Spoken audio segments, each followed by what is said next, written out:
थे दिल बेकरार।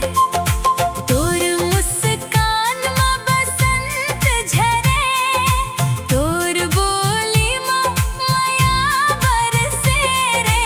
दिन होवे या अंधियारी रात, तोर नावले धड़के मोर बात।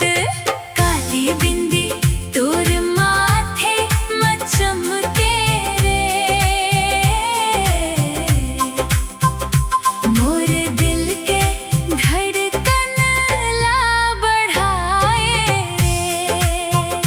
तोर नैनन के जादू में खो गे हम मैं। काली बिंदी मोला दीवाना बनाए रे।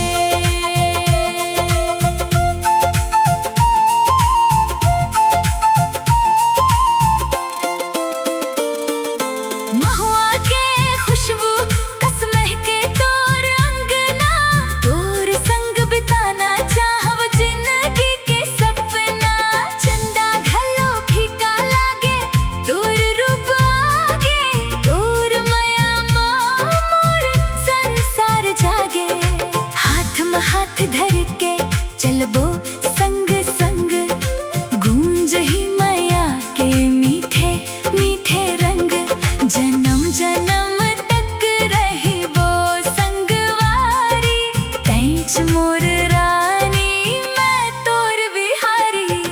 रिमझिम पानी गजब कहानी, तोर संग लिखथाव माया के निशानी। काली बिंदी के ये जादू निराला, तोर बिना लागे दुनिया सुनसाना। काली बिंदी तोर माथे में चमके, मोर दिल के धड़कन ला बढ़ाए रे।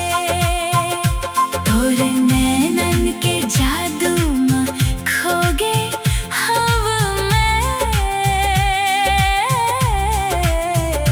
काली बिंदी मोला दीवाना बनाए रे। ओ काली बिंदी ओहो मोर संगवारी। काली बिंदी मोर